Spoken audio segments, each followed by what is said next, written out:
So అందరికీ నమస్కారం. ఈ యొక్క వీడియోలో 6th క్లాస్ ఉన్నటువంటి 21వ పాఠ్యాంశం ఉన్నటువంటి తెలంగాణలో ఉన్నటువంటి పచ్చదనం గురించి మాట్లాడతాం.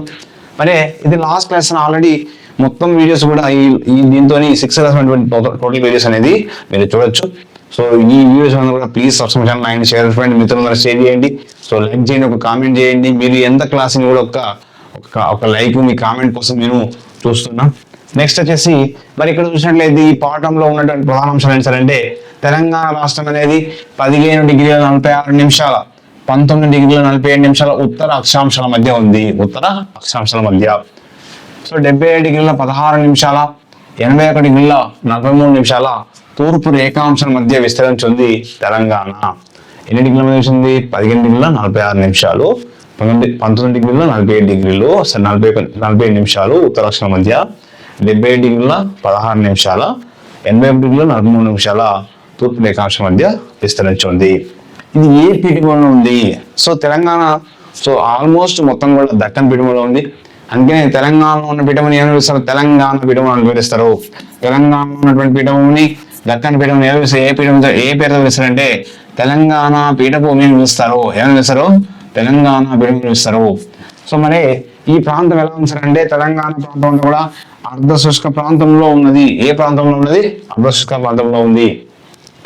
మరి మనకు భారతదేశంలో మొదటి జాతీయ అటవీ విధానం ఎప్పుడు వచ్చిందంటే 1952లో ఫస్ట్ మొదటి జాతీయ అటవీ విధానం వచ్చింది. ఇది మొదటి జాతీయ అటవీ విధానం వచ్చింది. ఆ తర్వాత 1988లో జాతీయ అటవీ విధానం ఏం చెప్పిందంటే సో భారతదేశంలో కానీ తెలంగాణ రాష్ట్రంలో కానీ కనీసము 33% అడవులు ఉండాలి. కనీసం ఎంత శాతం అడవులు ఉండాలి? 33% అడవులు అనేవి ఉండాలని చెప్పింది. సో అదేవిధంగా మరి కనీసము అనేది అంటే ఇక్కడ 30% అడవులు అనేది అది దేశంలో రాష్ట్రంలో ఉండాలి. మరి తెలంగాణ రాష్ట్రంలో ఉన్నటువంటి అడవుల శాతం ఎంత? 24% ఉందని. ఎంత శాతం అండి? 24% అడవులు ఉన్నాయి తెలంగాణలోని. నెక్స్ట్ వచ్చేసి మరి హరితహారము. తెలంగాణలో హరితహారం ప్రారంభించారు. ఎప్పుడు ప్రారంభించారంటే 2015 జూలై 3వ తేదీన 2015 జూలై 3వ తేదీన రంగారెడ్డి జిల్లాలోని మోయినాబాద్ మండలంలోని చిలుకూరి బాలాజీ టెంపుల్ వద్ద చిలుకూరి సంపెంగ అనేటువంటి మొక్కలు నాటారు. కేసీఆర్ ప్రారంభించారు. ఎవరు ప్రారంభించారు? సో కల్వకుంట్ల చంద్రశేఖరరావు దీన్ని 2015 జూలై 3వ తేదీన ఈ హరితహార పథకాన్ని ప్రారంభించారు. ముఖ్యంగా ఈ యొక్క పథకం అనేది ముఖ్య ఉద్దేశం ఏంటంటే 230 కోట్ల మొక్కలు నాటాలి. ఎన్ని మొక్కలు? 230 కోట్ల మొక్కలు నాటాలనే ప్రధాన ఉద్దేశంతో తెలంగాణ రాష్ట్రంలో దీన్ని ప్రారంభించారు హరితహారమైనటువంటి పథకం. నెక్స్ట్ ఈ పథకంలో భాగంగా 4000 నర్సరీ కేంద్రం అంటే నర్సరీ ప్రాంతాలను ఏర్పాటు చేస్తారు. ముఖ్యంగా పూల మొక్కలు ఈ యొక్క దాంతో పాటుగా పండ్ల మొక్కలు ప్రజలకు అవసరమైనటువంటివి మరియు అడవులలో పెంచేటువంటి మొక్కలను ఈ యొక్క హరితహారంలో భాగంగా రోడ్లకు ఇరువైపులా అదేవిధంగా అటవీ ప్రాంతంలో ఉన్నటువంటి పచ్చిక బయలు ప్రాంతాల్లోని ఈ హరితహారంలో భాగంగా చెట్లు పెంచడం అనేది ప్రధాన ఉద్దేశము. అంటే తెలంగాణ హరితవనంగా చేయడమే దీని యొక్క ప్రధాన ఉద్దేశము.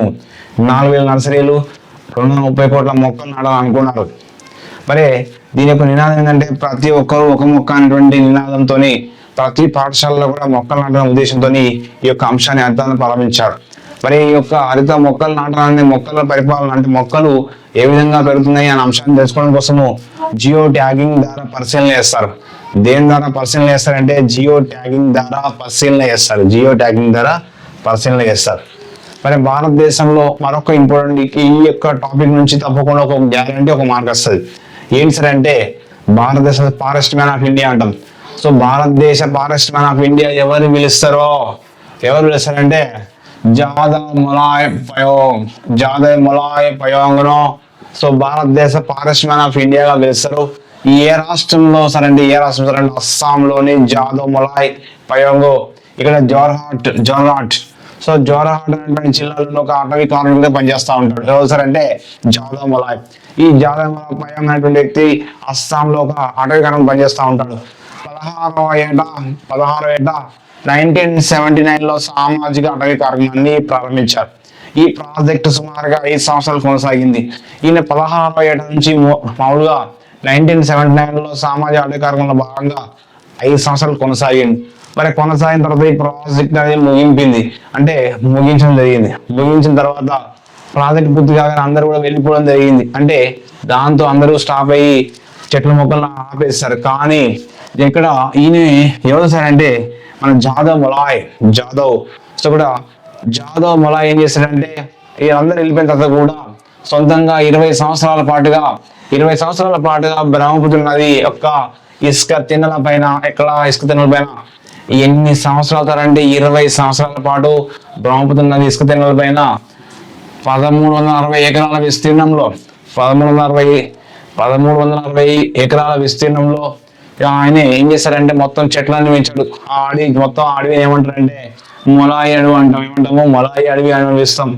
మరి ఇక్కడ ఈయన ఎంత కృషి చేసింది కాబట్టి సో భారతదేశంలో 4వ పురస్కారం అనేటువంటి పద్మశ్రీ అవార్డు వ్యక్తి అవసరం Jadhav మొలాయ్.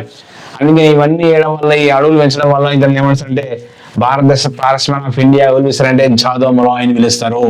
The forest man of India ఎవరంటే జాదవ్ మొలాయ్ పయోగ్ అనే వ్యక్తిని. సో గుర్తుపెట్టుకోవాలి, ఎగ్జామ్ అడుగుతాడు ఏ రాష్ట్రం అస్సాం రాష్ట్రం ఎన్ని ఎకరాలు విస్తీర్ణం 1360 ఎకరాల విస్తీర్ణం. నెక్స్ట్ మరి ఇక్కడ వనజీవి రామయ్య చాలా ఇంపార్టెంట్. వనజీవి రామయ్య అసలు పేరు ఏంటంటే దరిపల్లి రామయ్య. దరిపల్లి రామయ్య. మరి ఇక్కడ ఖమ్మం జిల్లాలోని ఖమ్మం గ్రామీణ మండలంలో రెడ్డిపల్లి గ్రామంలో ఏ గ్రామం సార్ అంటే రెడ్డిపల్లి గ్రామంలో చెందినటువంటి వనజీవి రామయ్య 70 ఏళ్ళు ఉన్నాడు. 70 ఏళ్ళ వయస్సులో కూడా ఆయనకు చెట్లంటే ప్రాణం, మొక్కలంటే ప్రాణం, మొక్కల మీద ఎక్కువ పెంచాలన్న ఉద్దేశంతో అనేక ఉపన్యాసాలు ఇచ్చాడు. సో ఈయన ముఖ్యంగా జేబుని విత్తనాలు వేసుకొని ఉపన్యాసాలు ఇస్తూ ఎక్కడ పచ్చిక బయలు ఉంటే అక్కడ చెట్లు నాటడం, ఏ రోడ్డు పక్కల చెట్లు నాటడం, ఏ ప్రాంతం ఖాళీ ఉంటే ఆ ప్రాంతంలో చెట్లు నాటడం మొదలుపెట్టాడు అంటే వనజీవి రామయ్య. ఈయన అసలు పేరు ఏంటంటే దరిపల్లి రామయ్య. ఈయన మొత్తం వనాలు పెంచడం వల్ల ఈయన పేరు మారింది వనజీవి రామయ్య. ఏ మండలం అంటే ఖమ్మం గ్రామీణ మండలం. ఏ జిల్లా అంటే ఖమ్మం జిల్లా. ఏ గ్రామం అంటే రెడ్డిపల్లి గ్రామము. ఈయన వెళ్ళినప్పుడు సైకిల్ మీద వెళ్తుంటే జేబుండ విత్తనాలు ఉపన్యాసాలు ఇచ్చేవాడు. ఎవరంటే వనజీవి రామయ్య. మరి కొన్ని నినాదం ఇచ్చిండు, మొక్కలు నాటండి ప్రాణాన్ని కాపాడన్నాడు. వనజీవి రామయ్య ఏ నినాదం ఇచ్చాడు? మొక్కలు నాటండి ప్రాణాన్ని కాపాడండి. ఏం చేయాలా? మొక్కలు నాటాలి, ప్రాణాన్ని కాపాడండి. మరి ఇక్కడ ఈయనకు భారతదేశంలో నాలుగో పురస్కారమైనటువంటి పద్మశ్రీ ఇచ్చింది, ఇతన్ని గౌరవించడం జరిగింది. సో అతని తర్వాత వనజీవి రామయ్యగా పేరు పొందాడు. చాలా ఇంపార్టెంట్. సో ఇది మనకు ఉన్నటువంటి మొత్తం టోటల్ లెసన్లు కంప్లీట్ అయిపోయినాయి. దీంతో మనకు సో రిమైనింగ్ మనం 7th క్లాస్ వరుసగా అన్ని క్లాసులు కూడా కంప్లీట్ చేస్తాం. సో ఈ వీడియోస్ అందరూ కూడా please subscribe channel and share friends. ఒక లైక్ చేయండి, కామెంట్ చేయండి, మిత్రులు కూడా షేర్ చేయండి. అవసరమైన వాళ్ళు తప్పకుండా ఇది ఇక్కడ అవసరమైనటువంటి టాపిక్ మాత్రమే చెప్పడం జరిగింది. Okay, thank you to all.